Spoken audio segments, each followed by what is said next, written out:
Հարգելի հեռուստադիտողներ, լուրերի թողարկումն է շարունակվում է RTN-ի եթերում եւ այժմ մեր եթերում վերլուծություններ։ Մենք օգտագործել ենք առիթը, որ այստեղ Լոս Անջելեսում է գտնվում քաղաքական վերլուծաբան պարոն Էդվարդ Անտինյանը, ում ձեզնից շատերը լավ ծանոթ են, հետևում են նաեւ նրա YouTube-յան հեռարձակումներին։ Այժմ մեր եթերում բարև ձեզ պարոն Անտինյան։ Բարև ձեզ։ Ուրախ եմ, որ հանդիպեցինք եւ կկարողանան մեր հեռուստադիտողները նաեւ ձեր միջոցով տեղեկանալ իրավիճակին հայաստանյան մանավանդ վերջին իրադարձությունների ֆոնին, բայց նախ եւ առաջ մեր հեռուստադիտողներին ասեմ, որ ուրբաթ օրը սեպտեմբերի 4-ին երեկոյան ժամը 7-ին տեղի կունենա պարոն Անտինյանի հետ հանդիպում Իրանահայ միությունում, ձեզնից յուրաքանչյուրը կարող է այնտեղ գտնվել, կարծում եմ այնտեղ են լինելու։ Հաճախ են լինում այսպիսի հանդիպումներ։ Ամեն դեպքում, եթե նման հնարավորություն լինում է, ես սիրով համաձայնվում եմ, որովհետև մեր հայրենակիցների հետ շփվելը ես առանձնահատուկ կարևորում եմ, մանավանդ իմ բոլոր ելույթները YouTube-յան սկսում եմ, ողջունում եմ համայն հայության մայրաքաղաք Երևանից եւ ասում եմ, ամենամեծ իդեան, որ այսօր մենք պետք է ունենանք 21-րդ դարին հարիր հայապահպանության, դա Հայաստանը համայն հայության հայրենիքն է, որտեղ ուզում է ապրեն, ինչ կարգավիճակ ուզում է ունենան, դա է լավագույն ձևով այն ստիմուլը լինելու, որ մարդը Սփյուռքում ապրելով, բավական հաջողակ լինելով, բավական լավ գործերի լինելով, արդեն երրորդ սերունդը արդեն քաղաքացի է Միացյալ Նահանգների, եթե նրան Հայաստանի հետ կապված կապող չլինի, հրաշալի ինտեգրված է ամերիկյան կյանքին, լավ է լեզուն տիրապետում է, շատ դժվար է նրան հայ պահել, եթե նա չունենա այն գաղափարը, այն սկզբունքը, որ բերեք մեր ուժերը մեկտեղենք, Հայաստանին հզոր տեսնենք։ Իդեպ հայաստանյան վիճակագրությունը փաստում է վերջին շրջանում, որ շատերն են, ավելի շատ են հայրենիք վերադառնում եւ մշտական բնակության եւ ուղղակի հանգիստ անցկացնելու, դուք համաձայն եք այս իրողությանը։ Շատ ուրախալի է դա, չնայած որ շատ դեպքերում տարվում է դիտավորյալ հակադրությունների ճանապարհով են շարժվում առաջ, դուք ձեր գործով սպաղվեք, մենք մեր գործով սպաղվենք, մենք պետք է երազենք, որ մարդը ապրելով այլ երկրում, բարեկեցիկ, անվտանգ ու ժողովրդավար երկրում, առավոտյան արթնանումը ոչ թե մտնում է իր երկրի քաղաքական կյանք, այլ Հայաստանի քաղաքական կյանք։ Ենթադրենք ինչ որ բան է լավ չի տիրապետում։ Մենք փոխանակ նրա հետ նորմալ շփվենք ու աշխատենք։ Շատ դեպքերում մտածում են դուք ինչ գիտեք Հայաստանում ինչա կատարվում։ Կարելի է կարծել Հայաստանում ապրողները բոլորը գիտեն ինչա կատարվում։ Ինչ մենք չենք տեսնում իրանց իմացածի պատկերացումը։ Այսինքն սա այն մեծահոգությունը փոխանակ մտածես, որ մարդիկ քո կյանքով են ապրում։ Եթե նա նեղացա որվա իշխանությունից, Աստված չանի, նա կարող է երես թեքի պետությունից, հետո այդ իշխանությունը կփոխվի, բայց այդ վերաբերմունքը կմնա։ Բայց իշխանությունն էլ արտերկում կրթված եւ այստեղ ծնված մեծացած մարդկանց հրավիրում է աշխատանքի, այս փաստն էլ կա։ Դա իհարկե դրական է ողջունելի է, բայց եւ միևնույն ժամանակ պետք է իմանալ հետեւյալը։ Կա համակարգային խնդիր։ Մարդը հրաշալի կրթություն կարող է ստանալ, բայց գնում ես որպեսի աշխատես, որտեղ ես աշխատում, ինչ ծրագիր ես առաջ տանում, ինչ մեքենա ես քշելու, դու կարող ես քո իդեալական գաղափարներով գնաս, իսկ ինչա ժամանակին Հայաստանում կիրթ գրագետ տղաներ չկային,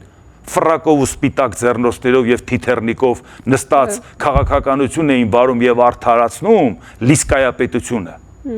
շմայսապետությունը, սաշիկապետությունը, իրանք ասում էին շատ կիրթ նյութեր էին գրում, շատ կիրթ տարածում էին, այսինքն մարդիկ նույնիսկ նա չէին էլ տեսնում,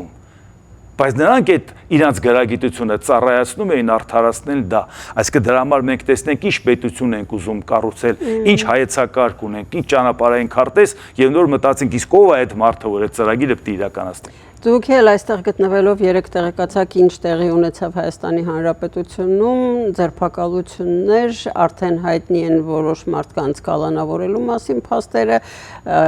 երկրորդ նախագահ, երրորդ նախագահ առնչվում են այս գործերին, ձեր վերաբերմունքը։ Այսպես ասեմ, այն որ երկրորդ եւ երրորդ նախագահները պետք է լինեին կալանավայրում, ուշացված է առնվազն 8 տարի։ Բայց քանի որ նրանք երկուսն էլ շատ էին պետք օրվա իշխանությանը, որպեսզի լինեին օրվա իշխանության ընդդիմությունը, պայքարային, իհարկե չէր ստացվի Սերժ Սարգսյանին 2021 թվականին ներկայացնել որպես հրեշ, ինքը 18 թվին պարտված էր։ Պետք էր նոր կերպար հրեշի, դա Ռոբերտ Քոչարյանն էր։ Մանավանդ որ ինքը լավ էլ համապատասխանում էր դրան, առանձնապես հորինել պետք չէր։ Բայց եկավ 2021 թվականին, ասեց, որ Մոսկվայից ինքը ունի այդ համաձայնությունը Պուտինի ինգեր եւ այլ, այդ արդեն չաշխատեց։ Այս անգամ կինոյի տղան այլևս Քոչարյանը չէր։ Հիմա էլ մի հատ էլ փորձեցին Սամվել Կարապետյանին կերտեն, որ ինքը դավերցնի իր վրա։ Ժողովուրդ ջան, մեզ զայն տվեք, ռուսները տանում են Հայաստանը մի կողմ։ Հիմա այլևս ոչ Ռոբերտ Քոչարյանը, ոչ Սերժ Սարգսյանը պետք չի իշխանությանը, պետք է ուղղակի նրանց դեմ քայլ անելով ցույց տալ հասարակությանը, որ տեսեք, մենք ձեր Բայց կա չէ պահանջը հասարակության, ինչպես ձեզ մոտ, ինձ մոտ, բոլորի մոտ։ Ես անձամբ տուժած եմ, բայց չեմ ուզում անձնական դա ասեմ, որովհետև դա թուլացնում է հրապարակային գործչի խոսքը։ Ես անձնապես այդ ամեն ինչին վրա եմ տեսել։ Սկսած ապրիլի 12-ից, որ նաև փողոցում են կեղել հրոսակախմբերը Ռոբերտ Քոչարյանը հանելա մեր դեմ 2004 թվականին, շատ բաներ չասեմ։ Տեսեք ինչն է խնդիրը։ Բայց երբ որ ժողովուրդը ողջունում է ցանկացած քայլ իշխանության, նա ուղղակի նաև Նիկոլ Փաշինյանից կերտում է դիկտատոր։ Նիկոլ Փաշինյանը իր որակական հատկանիշներով դիկտատորի քաշ չունի։ Բայց երբ որ ասում են լավ ես անում, Քոչարյանն ու Սերժ Սարգսյանի պատժի թեկուզ օրենքը խախտի, շատ դեպքերում օրենքի խախտում չկա։ Եթե ինչ-որ մի բան արվի, որ ինքը բան հնչեցնի, որը գնահատական համակարգը կատարի եւ այլ եւ այլ, ողջունելով դա հանկարծ չափը չանցնենք, այս է այստեղ։ Թե չէ որ նրանք պետք է պատժվեին ու նրանց տեղը չէր խորհրդանում, այլևս արդեն երկրորդ անգամ։ Այսինքն մենք այսօր ինչ ենք անում, առաջիկա 5 տարվա համար խորհրդան ունենք, 2 ռուսամետուշ,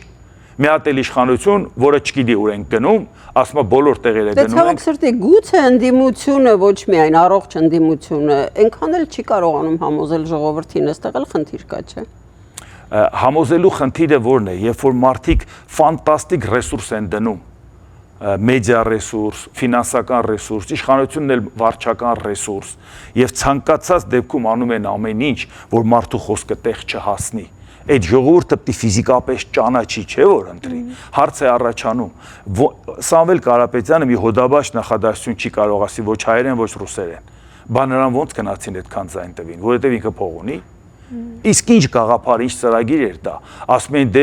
ավելի շատ Ռուսաստանի հետ մեր կապը կմեծանա, բայց գոնե մենք կփրկվենք այս իշխանությունից։ Դե միշտ այդ մտավախությունը կա եւ ժողովրդի հենց այդքան տոկոսի մեջ երևի, որ եթե ռուսները չլինեն, մեզով կփրկի։